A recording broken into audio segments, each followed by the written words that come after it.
possamos passar uma noite juntos, bem agradável esses momentos que ficaremos conversando.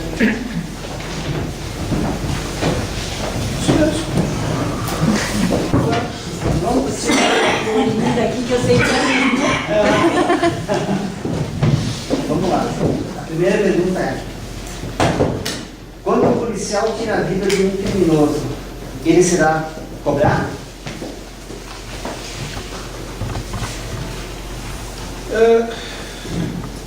A lei maior é não matar. Né?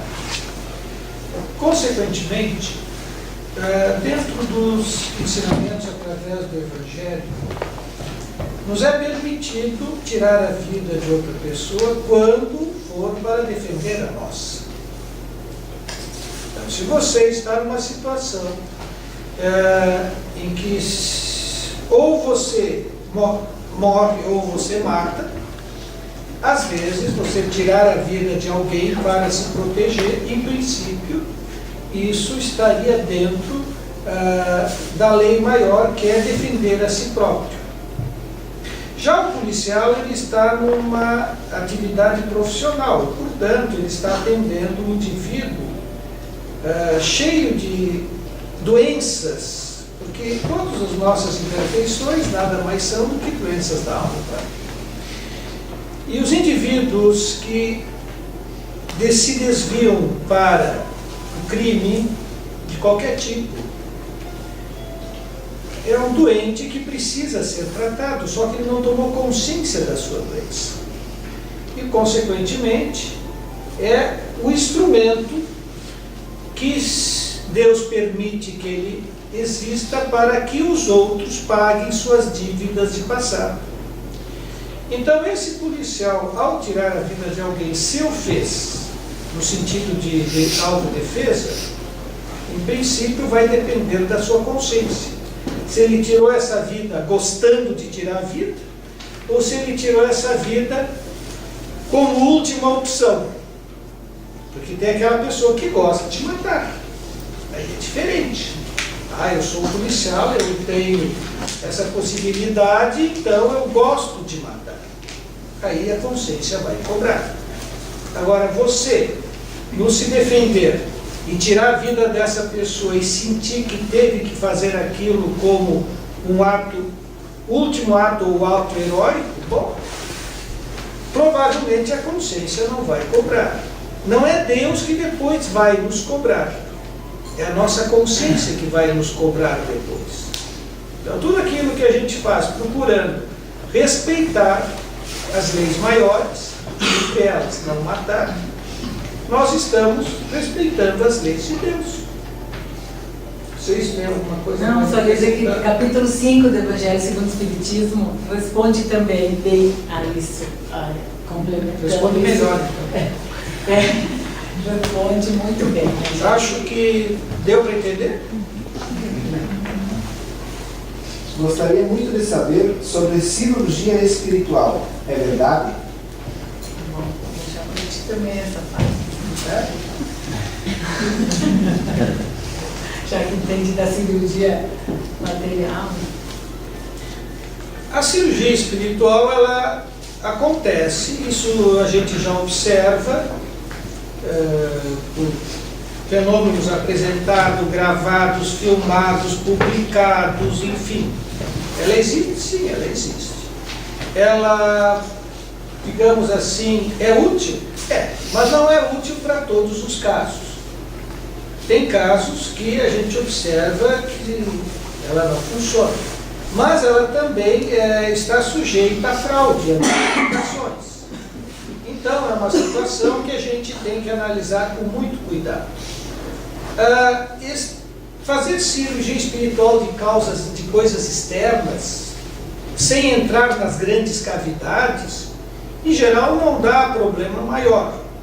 O problema é uma cirurgia espiritual para tirar o pulmão, para entrar no corpo, para tirar fígado, dessas coisas. Isso a gente sabe que eles não fazem, porque entram nas chamadas cavidades. A verdade da cirurgia espiritual seria para atuar ao nível de perispírito, ou seja, curar aquelas lesões do perispírito. Só que a cura da lesão do perispírito depende da mudança do comportamento do indivíduo. Então, fica assim aquela dúvida, será que realmente funciona? Se o indivíduo não se modifica? É uma dúvida. Muitas coisas a gente observa, cirurgia de catarata, que eles não é que eles tiravam a catarata, eles empurravam o cristalino para trás. A pessoa tinha uma catarata e o Zé Arigó operava o olho com canivete, enfiava esse canivete para dentro do olho e empurrava o cristalino para trás, ele não tirava o cristalino. Hoje as coisas já são mais modernas. Mas a cirurgia espiritual não veio para substituir a cirurgia da medicina, porque a cirurgia da medicina existe exatamente para tratar os problemas médicos. A gente tem que ter muito cuidado com os embusteiros, para não ser vítima de fraudes, que aí acaba, às vezes, a pessoa ficando com a doença, não procurando o tratamento médico que poderia ser eficiente e, logicamente, a doença não vai. Tanto que mesmo Jesus, quando aqui esteve, ele foi o maior dos médicos encarnados e desencarnados, ele dizia, não fui eu que te curei. O que ele dizia? Tua fé te curou. E depois ele complementava o quê? Vai, mas não peques mais. Significando o quê? Que aquela doença que aquela pessoa tinha era decorrente dos pecados, dos erros cometidos. Mas que pela vontade de fazer a sua modificação, depois de muito tempo trabalhando aqueles sofrimentos provocados por aquela doença, o indivíduo fez por merecer e conseguiu, através da fé e da força de vontade, melhorar aquele problema. Mas se ele não continuar se melhorando, não peques mais. A doença volta. Ou volta de outra forma. Então eu acho assim, cirurgia espiritual não deve ser o nosso objetivo. O espiritismo não veio para estimular a cirurgia espiritual. A cirurgia espiritual veio para mostrar que existe algo mais. Para as pessoas, tem algo mais que está acontecendo. Mas não é para solucionar os problemas. O indivíduo tem sim que aprender que ele precisa não mais pecar. E tem que ter também um merecimento para isso, para esta cura, porque a gente sabe que o que é doente é o nosso espírito, como o Márcio falou. Então, se nós, e aquela determinada doença que nós sentimos fisicamente, é porque ela vai nos fazer despertar para alguma coisa boa, ela vai nos fazer com que a gente se melhore. Então, se nós tivermos merecimento para melhorar naquele momento que nós vamos fazer a cirurgia espiritual, porque a cirurgia espiritual que foi perguntada aí não é a que mexem também, que isso aí é completamente contra, né? Estava lendo esse dia do Divaldo também, cirurgia espiritual que corta, que mexe, não é cirurgia espiritual. Não é cirurgia espírita. Isso, então a cirurgia essa que foi feita a pergunta, talvez seja do Tupiara, desses lugares que fazem esse tratamento. Então, se a pessoa tem méritos já para a partir daquele momento melhorar, a gente ouve tantas pessoas dizem tem fé, né? Principalmente a fé, e faz por merecer, ela pode ter sim uma cura, mas nunca se abandona o tratamento médico, né? O espiritismo é uma coisa, a medicina não. Tudo que pedirdes com fé, na prece, sereis atendidos, desde que eu faça por merecimento. A gente pode até, não precisa nem fazer, escrever a cartinha para o Tupiara. Nós, se nós tivermos fé, nós mesmos nos deitamos, oramos e pedimos, imaginamos, por exemplo, o joelho, que é o que está nos afligindo, alguém nos ou seja lá o que for, o estômago, mas nós, na nossa fé, e vamos imaginando e vamos nos transformando em pessoas melhores, podemos nos melhorar sim. Corrigindo os defeitos.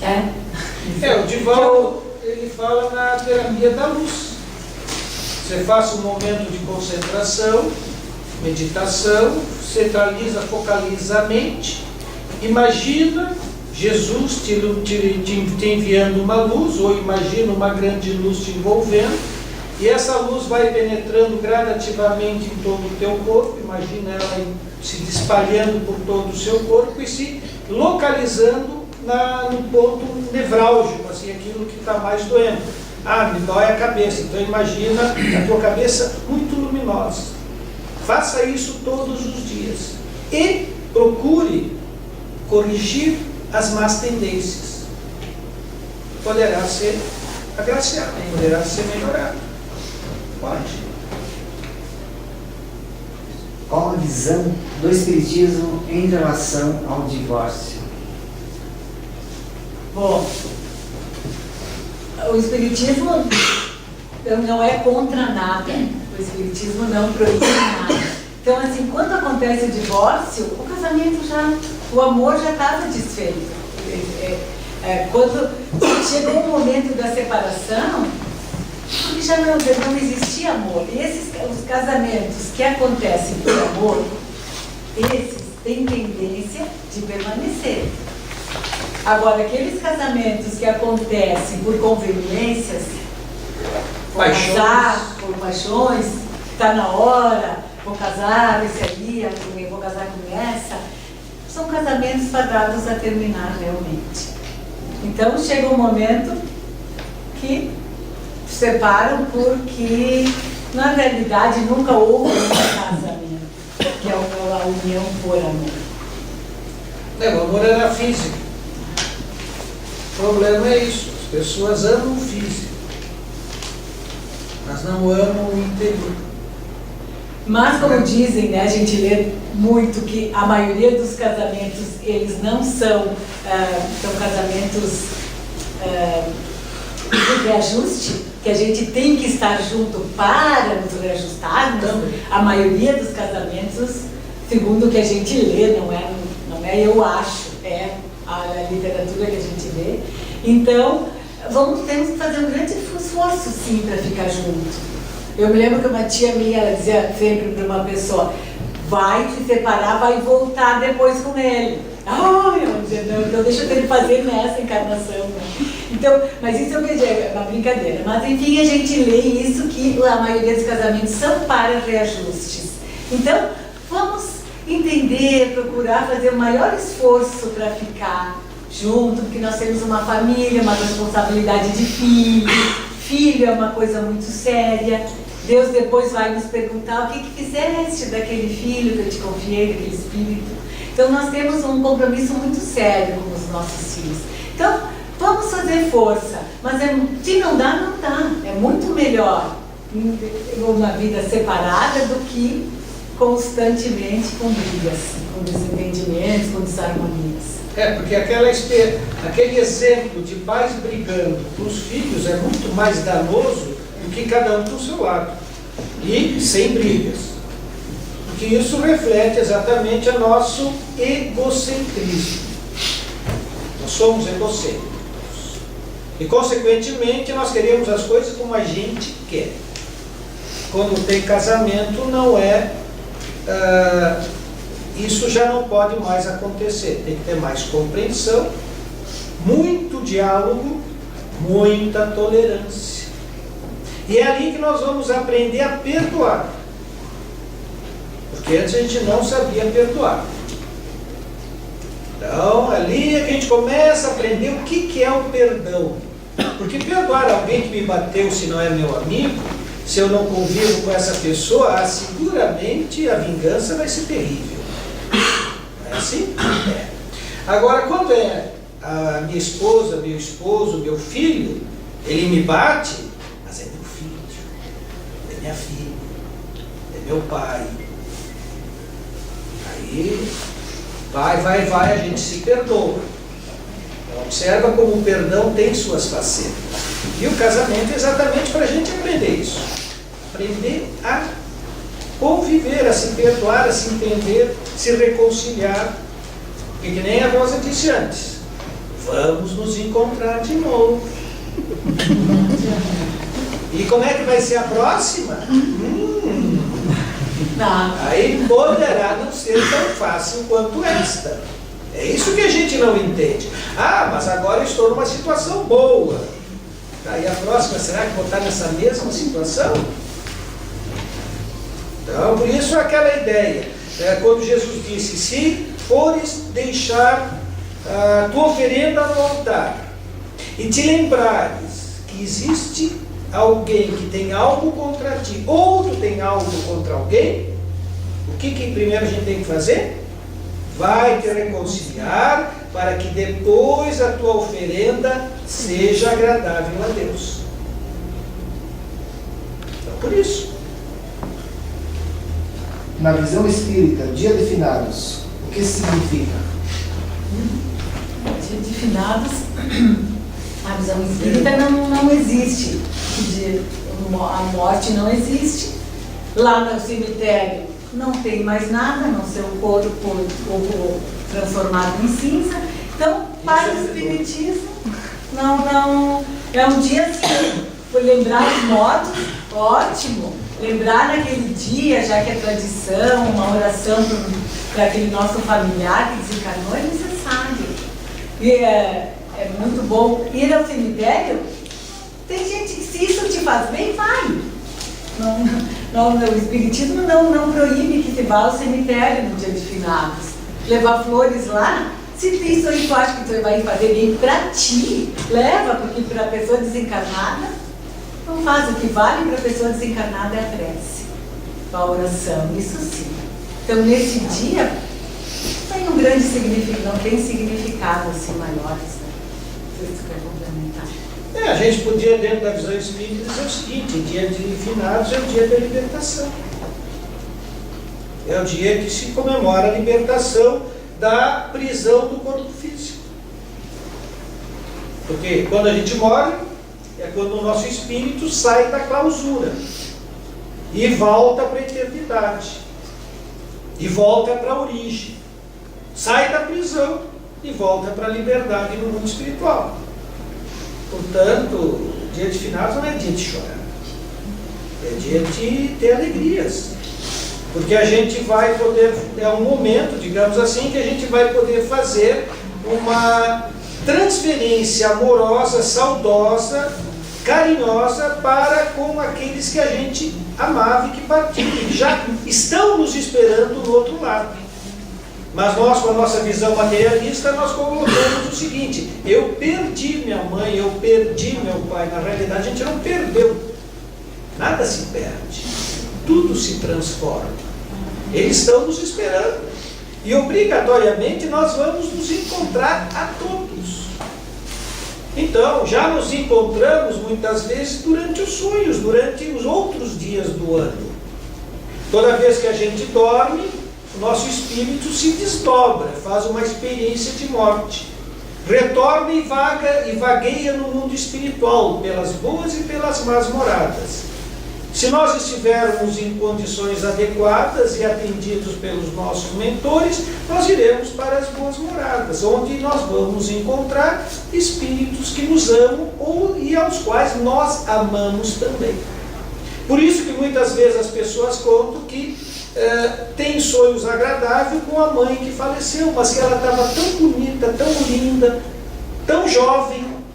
Então, querem ficar jovem? Morra. O espírito pode ficar jovem, mas só o faça com o momento certo. Não pode antecipar as coisas, porque aí o sofrimento do suicídio é o pior que tem.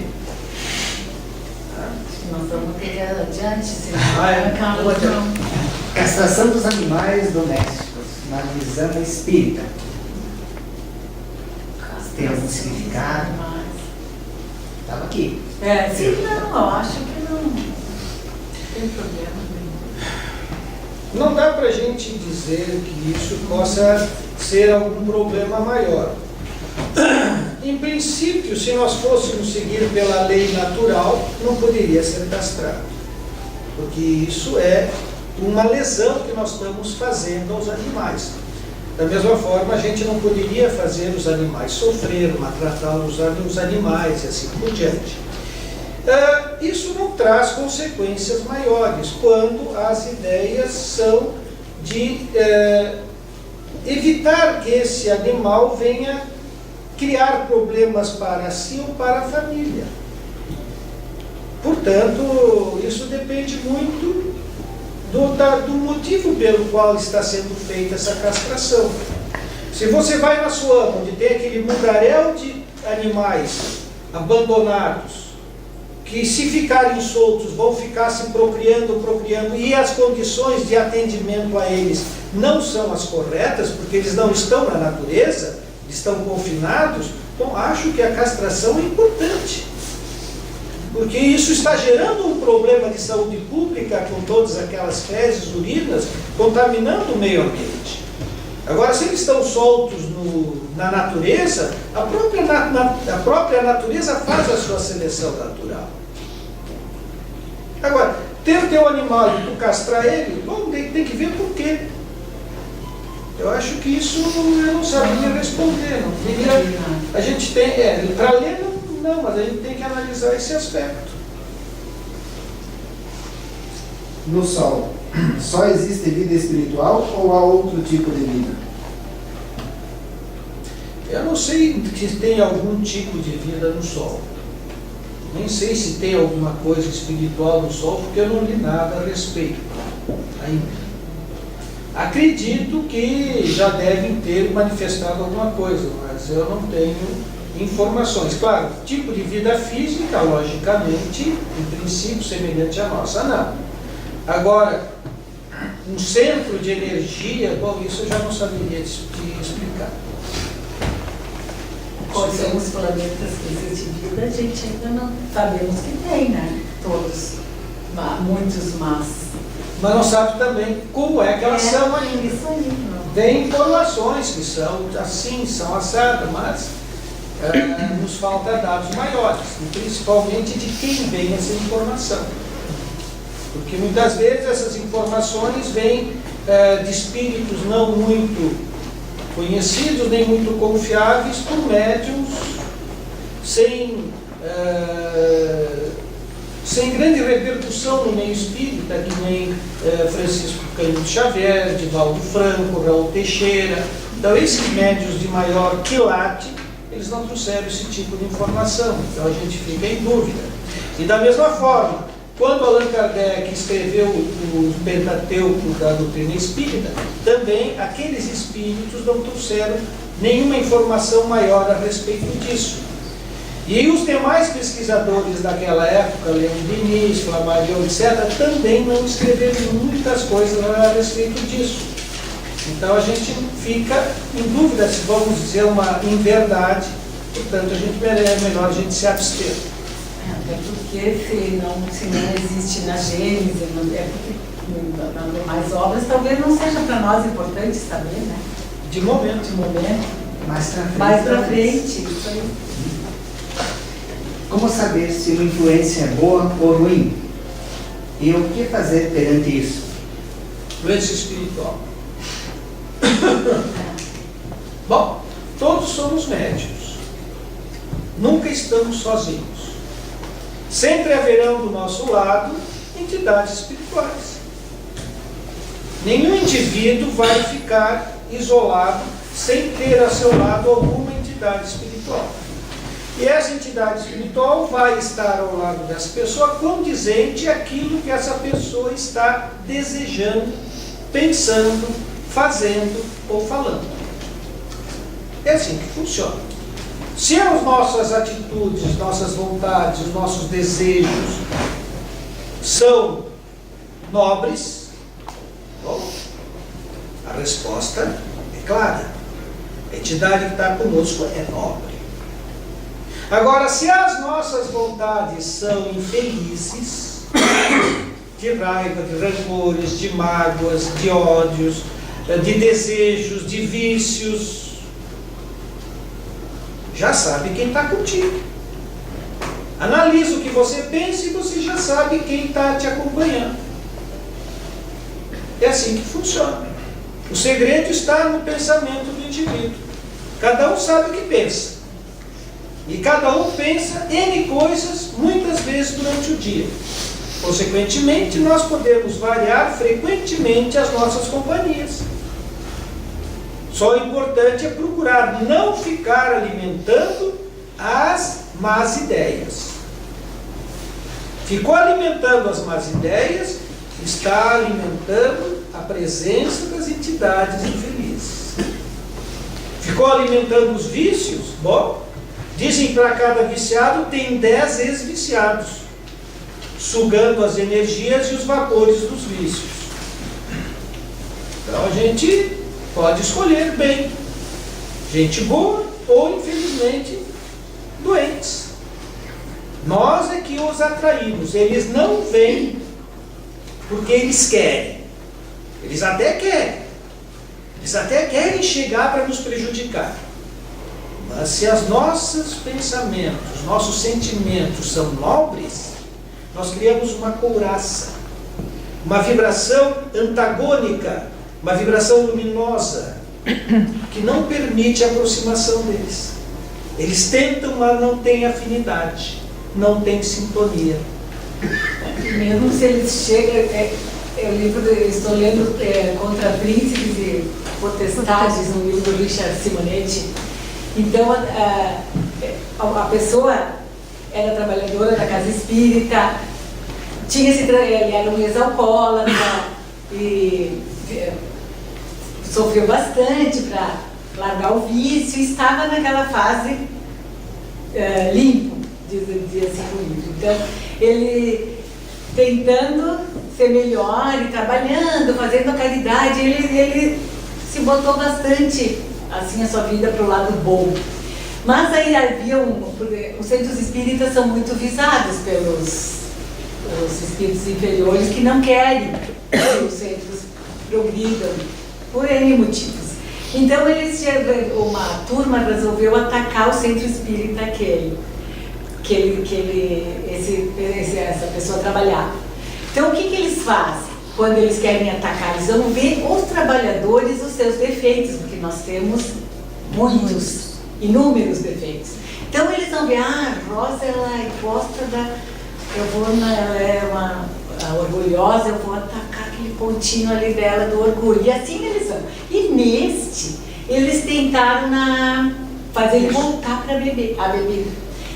Mas como ele estava voltado para o bem, ele estava trabalhando, ele estava tentando ser melhor, o plano superior armou de forma que ele estava entrando numa depressão, por pela vontade de beber, ele tinha se separado e tal. Mas o plano espiritual armou de forma que ele tivesse um objetivo.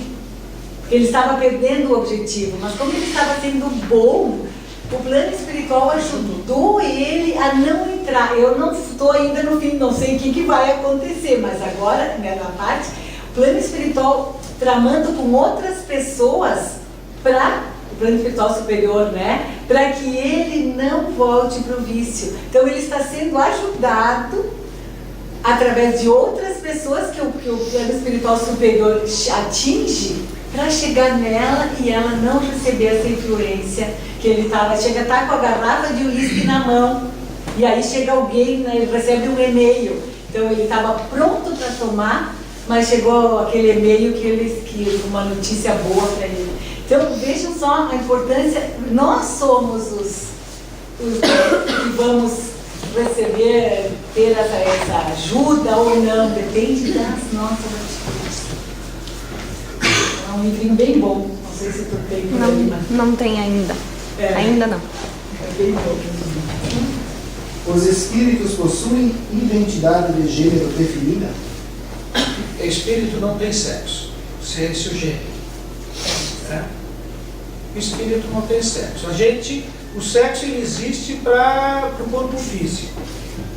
No mundo espiritual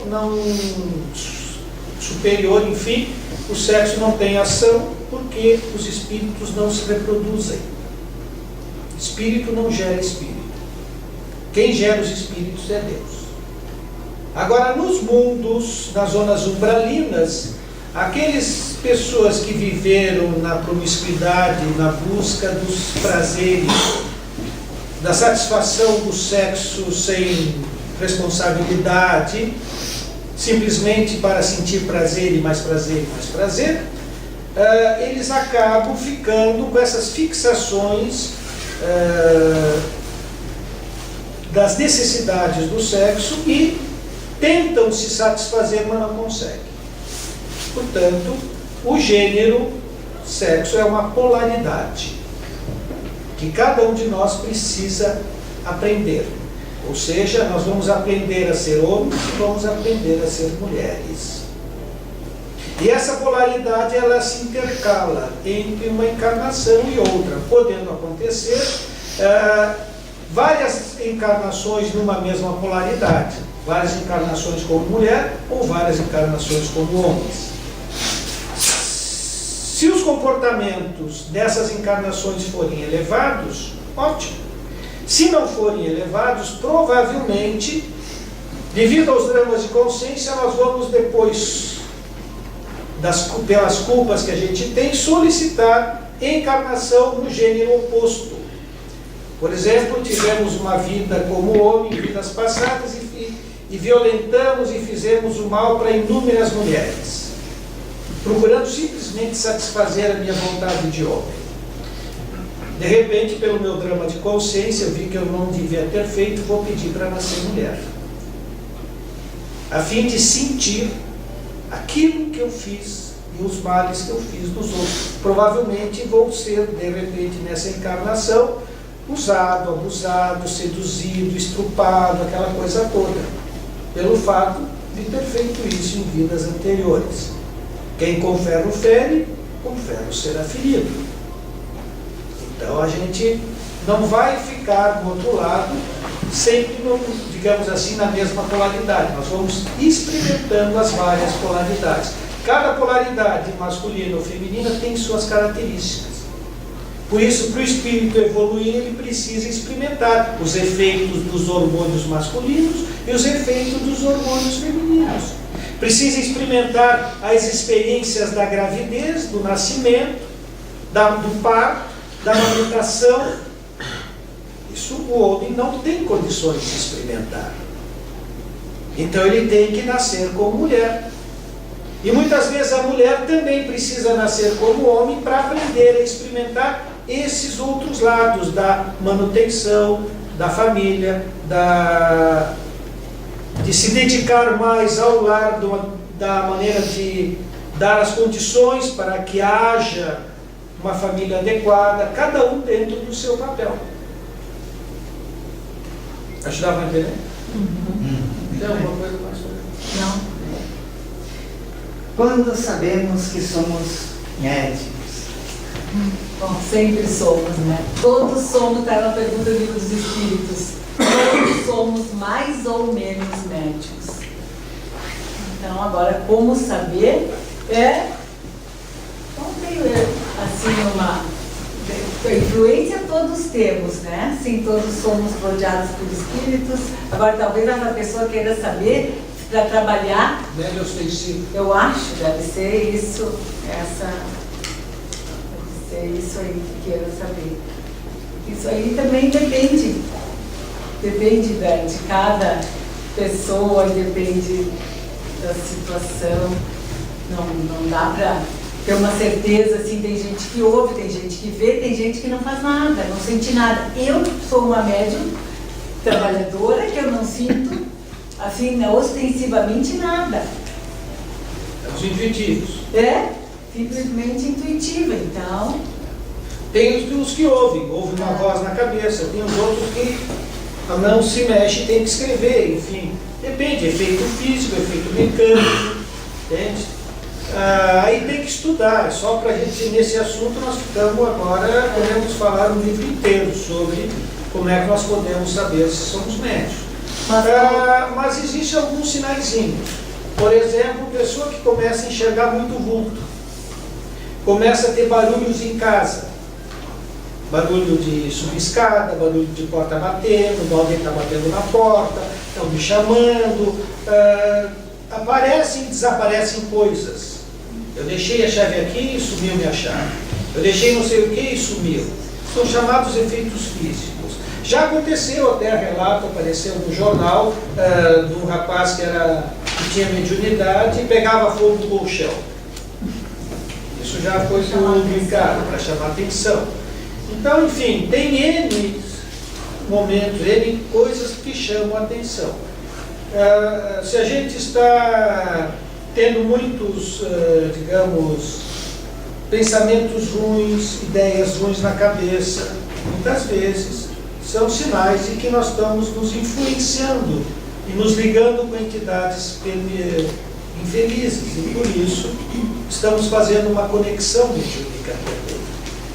Mas se a pessoa quer saber se é médium para trabalhar em grupo mediúnico, todos podemos trabalhar em grupo mediúnico. Todos. O tipo de mediunidade que vamos ter, ela vai aparecer no momento certo. Então, nós vamos estudar, e na hora certa começamos a trabalhar em grupo mediúnico, e o tipo de mediunidade que nós temos, ela vai aparecendo, vai acontecendo, a gente não precisa se preocupar. Estudar principalmente. Vamos lá, Carlos, que se tu queria 45 minutos...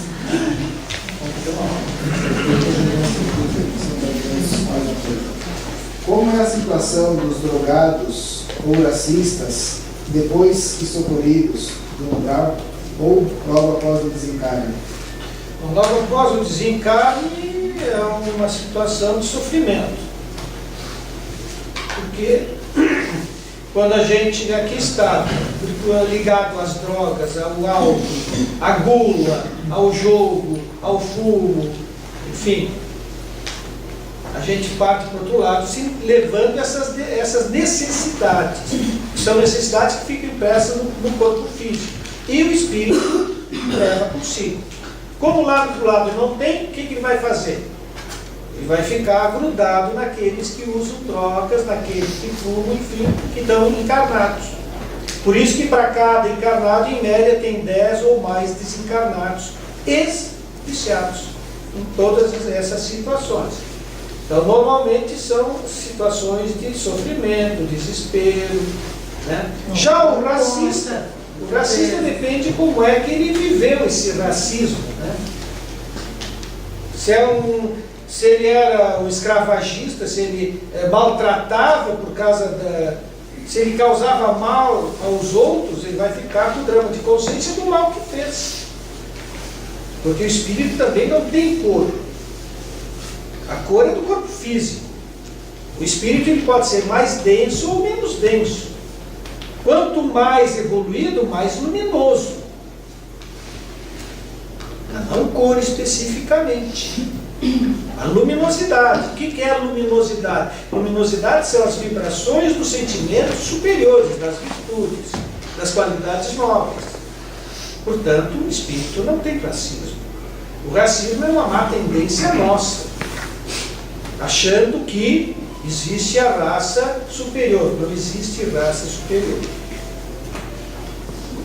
Mas depois, passado um tempo, todos são ajudados. Basta querer, nós temos que pedir.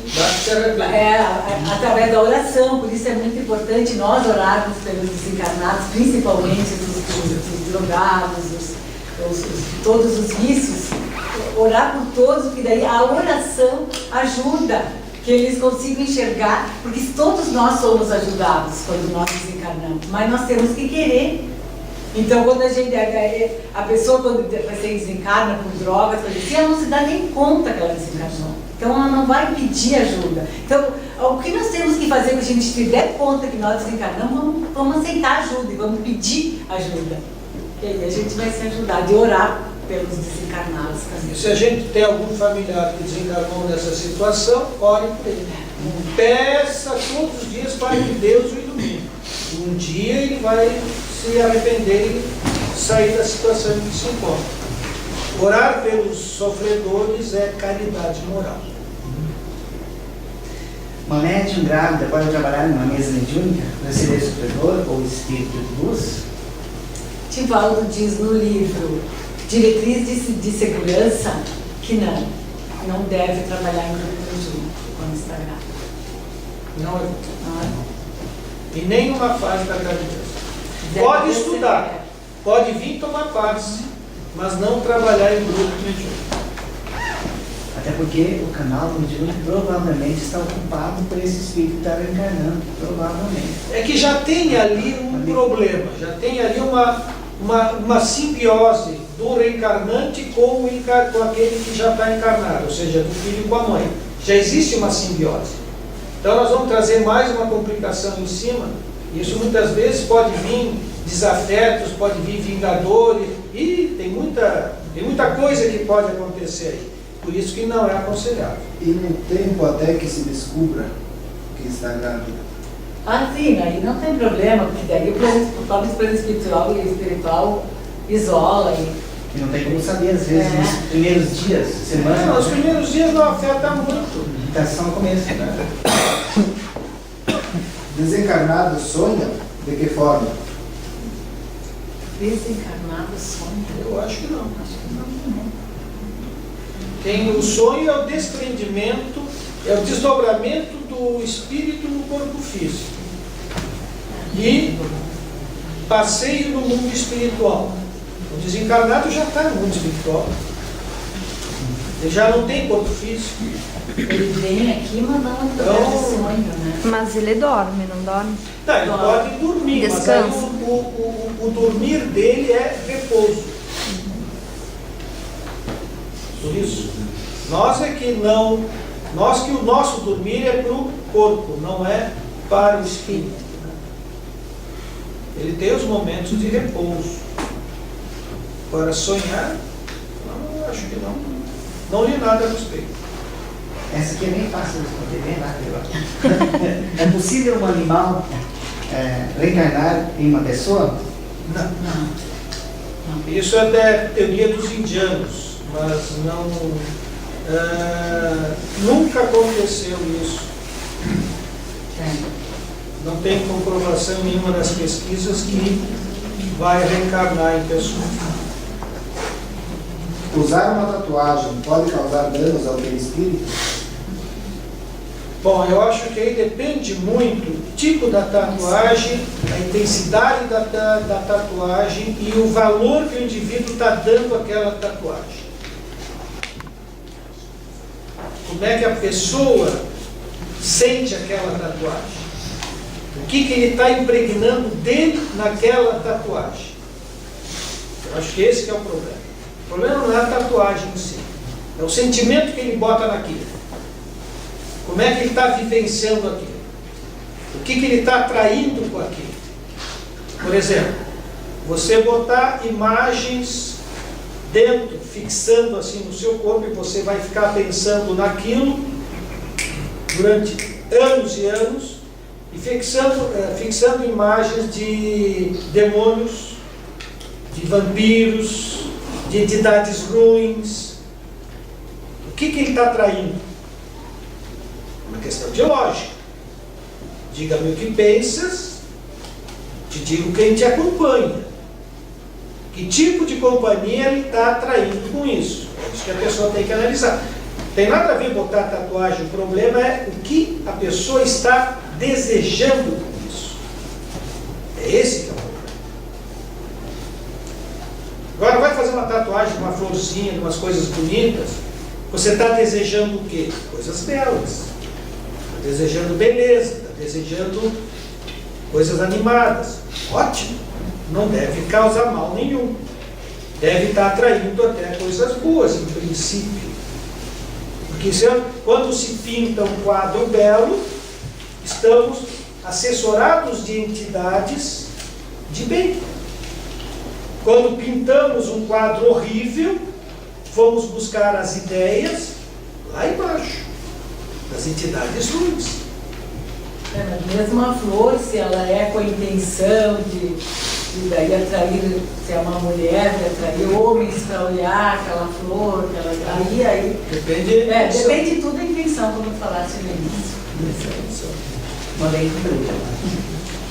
Fala-se muito nos dogmas da Igreja Católica. De certa forma, o Espiritismo também nos apresenta dogmas muito parecidos. Exemplo, o pecado, o sofrer. Será que temos nós, simples mortais, passar por tantas provações? Será que Jesus não quer que sejamos apenas bons, felizes e ser caridosos com as pessoas em geral? Bom, eu ia falar que primeiro que dogmas pecado, assim, não são dogmas. Dogmas são os rituais que existem dentro da igreja, que é a hierarquia de poder, né, que dentro da doutrina espírita não tem. Jesus não quer que nós soframos, claro que não. Nós somos criados por Deus para sermos felizes. Por que nós sofremos? Porque nós erramos. Nós não estamos, não é Deus não está nos castigando. Jesus não quer que nós sejamos infelizes.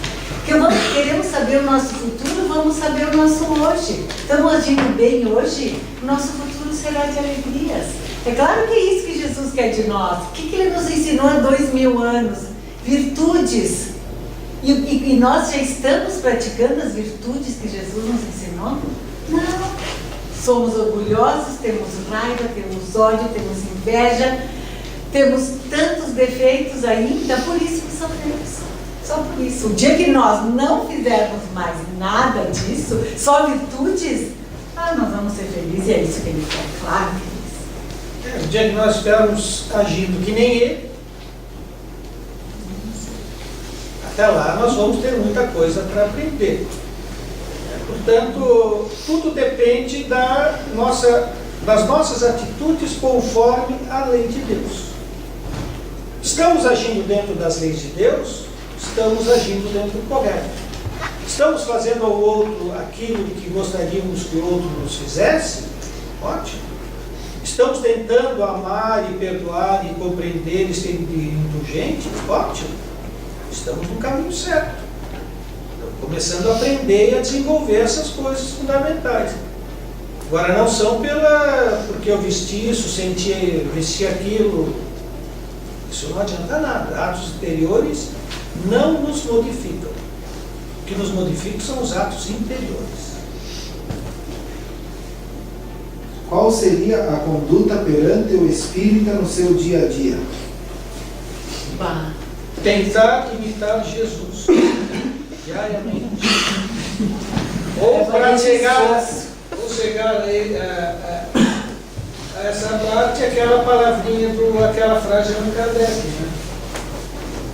Reconhece-se essa? É, bandeira espírita. Ou cristão, né? Pelo esforço que faz para vencer as suas más tendências. É isso aí, é a luta diária que a gente tem que fazer, né? Que essa que é tão difícil, lutar contra nós mesmos, contra as nossas inferioridades. E aí a gente às vezes fica na dúvida, se acha muito bonzinho, né? Então, quando a gente vai fazer a nossa oração da noite, vamos fazer o que dizia Santo Agostinho, que ele fazia, analisar o nosso dia a dia e nos colocar no lugar do outro sempre. Porque a gente sempre se desculpa, não, mas eu fiz isso, mas porque também aconteceu. A gente sempre se dá desculpa. Então vamos parar de nos dar desculpa e vamos nos colocar no lugar do outro. Eu gostaria que me fizessem isso? Sim, tá, então eu fiz certo. Não gostaria, então eu errei. Então isso a gente tem que fazer sempre, diariamente, aí quem sabe nós conseguimos um degrauzinho a mais nessa encarnação. Para fechar, são duas perguntas juntas. Cada pessoa tem seu anjo guardião? Ou esse anjo auxilia mais em uma pessoa? Existe o anjo. Nós temos cada um seu anjo guardião, mas tem um espírito protetor também, que pode ajudar mais do que uma pessoa. E existe agora aqui tem o protetor desse trabalho, que está ajudando a todos nós. Nós estamos todos sendo beneficiados aqui, cada um naquilo na sua necessidade. Então a gente tem o seu protetor, mas temos tem cada livro dá um nome também, né? Um chama de espírito protetor, outro chama de anjo guardião, outro tem mais nomes que Bom gênio, isso aí. Enfim, são entidades amorosas que nos querem bem. que nos amam realmente. Porque espírito não tem máscara. Esse é um detalhe importante. Nós temos máscara. Nós disfarçamos o sorriso. Mas nossa vontade é outra. Essas são as nossas máscaras. O espírito não tem máscara. Então essas entidades que nos amam, elas estão dentro do seu estágio evolutivo. E lá no mundo espiritual, como eles não ficam em ociosidade, eles não ficam em êxtase olhando Deus, seria na realidade um sofrimento eterno, eles se ocupam o tempo inteiro. E qual é a melhor ocupação para eles? Ajudar a nós. Por quê? Porque eles nos amam. Claro, quem ama alguém e sabe que aquele alguém está passando por dificuldades, vai ficar lá, não, eu vou lá ajudar aquela pessoa que está passando em dificuldades. Então, os nossos amigos do plano espiritual que se encontram em condições de evolução já em trabalhos de crescimento, eles vão passar o tempo inteiro tentando nos ajudar, nos intuir, nos dar ideias, mas jamais vão fazer aquilo que a gente tem que fazer. A escolha sempre vai ser nossa. Eles vão nos dizer, não fuma, e a gente vai e acende o cigarro. Paciência. Ele vai dizer, não bebe, a gente vai e bota a bebida no copo. Paciência. É assim que acontece, a escolha é nossa. Nós é que temos que ouvir aquela ideia, não fuma. Não vou fumar. Muito bem. Está começando a vencer a si próprio. A nossa luta não é contra os de fora, é contra nós mesmos.